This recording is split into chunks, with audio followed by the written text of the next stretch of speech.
Zat dan perubahannya. Materi bab 2 IPA kelas 7 SMP. Kurikulum Merdeka. Assalamualaikum warahmatullahi wabarakatuh. Halo Ananda semua, kali ini kita akan mempelajari materi zat dan perubahannya. Simak baik-baik ya. Namun, sebelum kita membahas materinya, alangkah baiknya kita mengetahui capaian pembelajaran dan tujuan pembelajaran kita kali ini. Capaian pembelajarannya yaitu pelajar dapat mengidentifikasi sifat zat dan karakteristik zat, membedakan perubahan fisika dan kimia, serta memisahkan campuran sederhana. Dan tujuan pembelajarannya yaitu pelajar dapat menjelaskan perbedaan keadaan partikel dalam zat padat, cair, dan gas sehingga memiliki sifat yang berbeda-beda.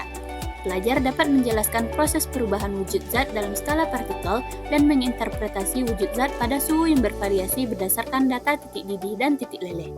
Pelajar dapat mengidentifikasi perubahan zat dalam kehidupan sehari-hari sebagai perubahan fisika atau kimia, mendeskripsikan siklus air dan menyebutkan tanda-tanda terjadinya reaksi kimia.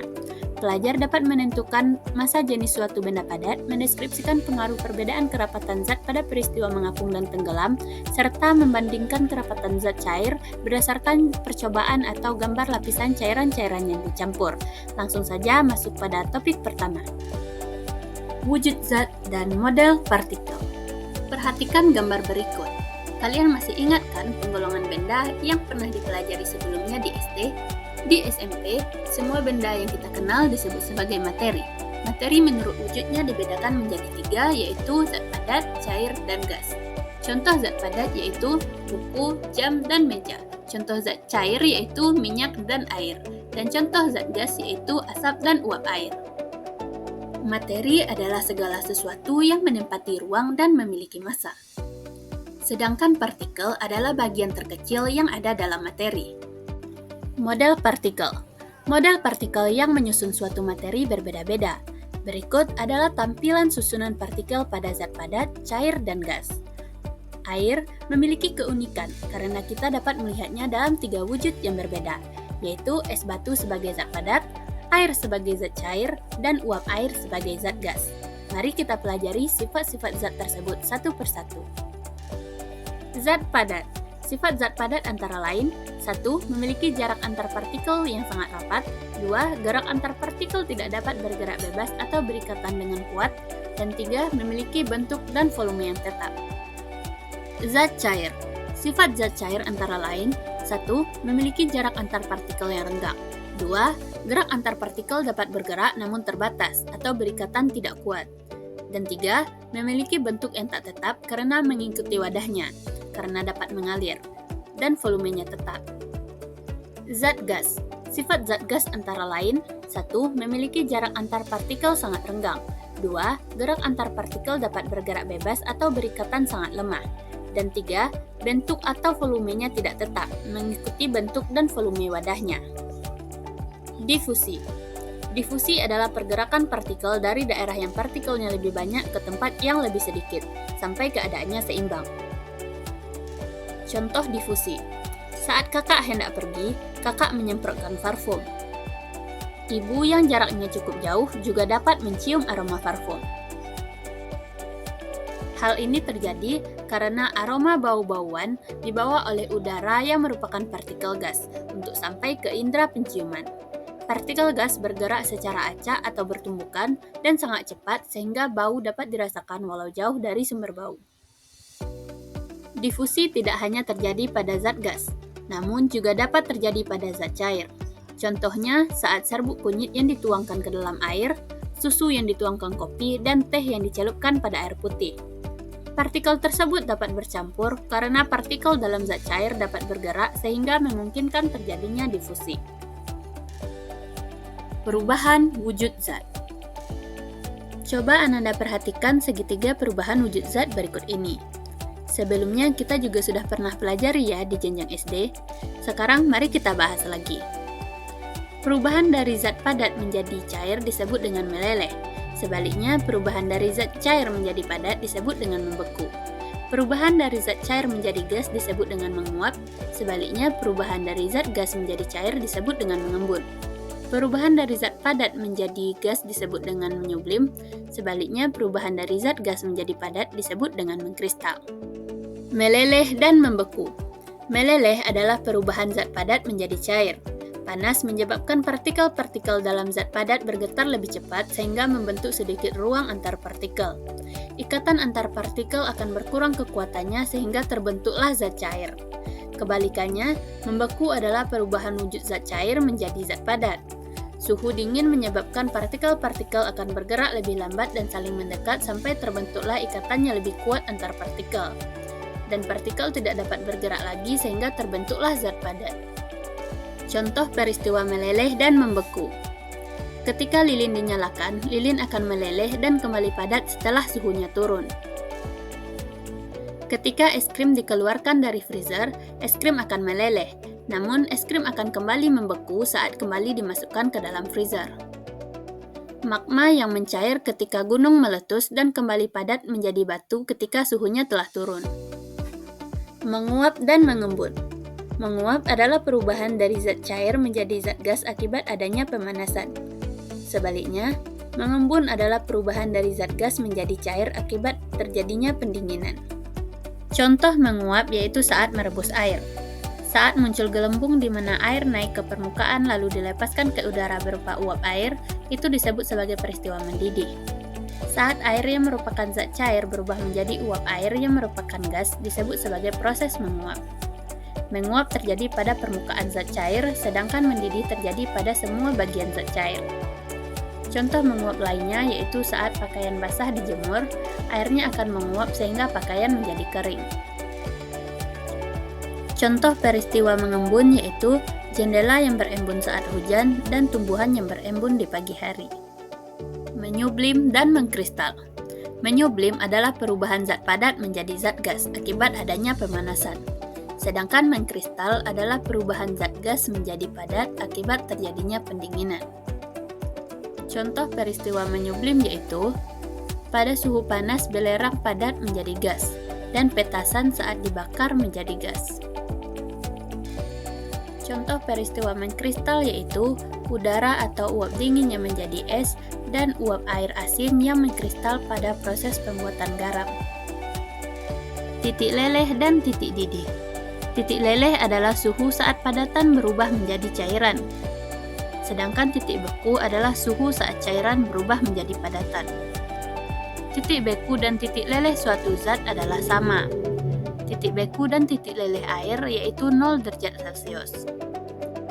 Titik didih adalah suhu saat cairan mengalami proses mendidih, yang kemudian dilepaskan ke udara dalam bentuk gas. Titik didih air adalah 0 derajat Celcius. Tidak semua materi memiliki titik leleh dan titik didih yang sama seperti air. Setiap materi memiliki titik didih dan titik leleh masing-masing yang dapat membedakannya dengan materi lain. Berikut ditampilkan tabel titik leleh dan titik didih pada tekanan normal berbagai materi. Perubahan fisika dan perubahan kimia.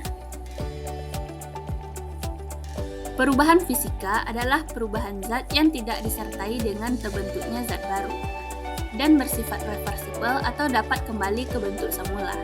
Contoh perubahan fisika yaitu pada kertas yang dirobek, kayu yang dihaluskan menjadi serbuk gergaji, es batu yang mencair, dan gula yang dicampur dengan air. Saat kertas dirobek, hanya akan menjadikan ukurannya lebih kecil, tidak membentuk zat baru.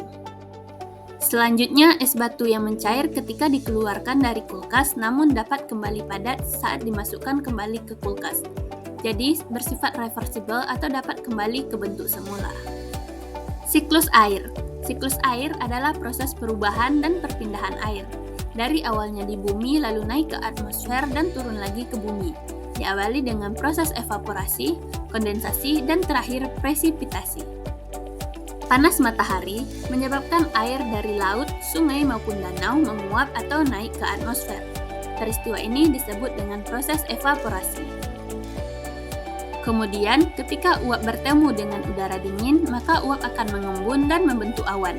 Peristiwa ini disebut dengan kondensasi. Awan yang terdiri dari tetesan-tetesan air yang sangat kecil terbawa oleh angin.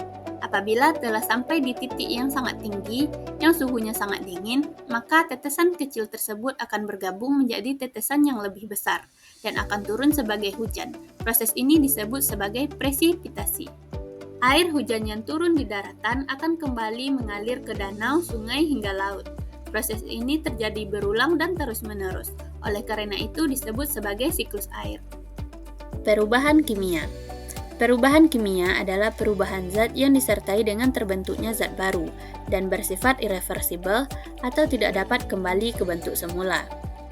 Tanda terjadinya perubahan kimia yaitu terjadinya perubahan bentuk, terbentuknya gas, terbentuknya endapan, dan adanya perubahan energi. Contoh perubahan kimia yaitu kertas yang dibakar, singkong yang difermentasi menjadi tapai, menyalakan korek api, dan membuat kue.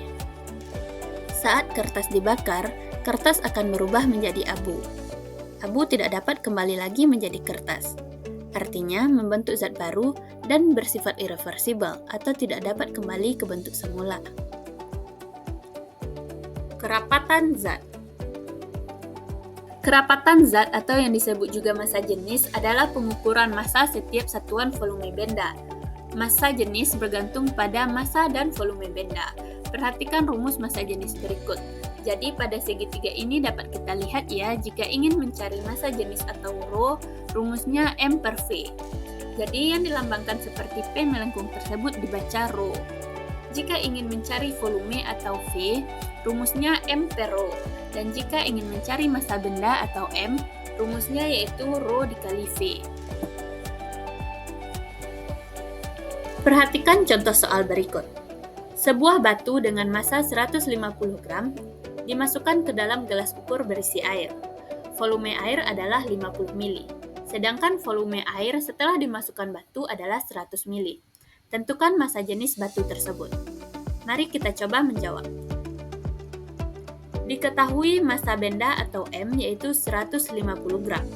Volume batu yaitu volume akhir air dikurangi volume awal air.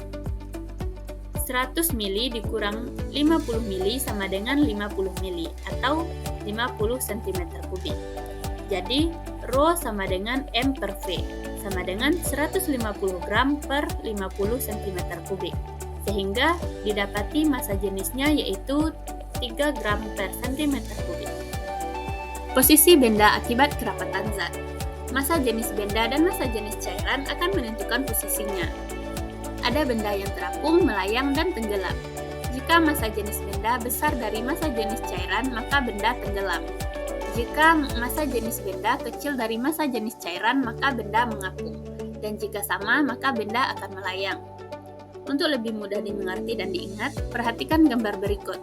Benda yang terapung contohnya yaitu kapal nelayan, benda yang melayang contohnya ikan yang berenang di lautan, dan benda yang tenggelam contohnya batu di dasar laut.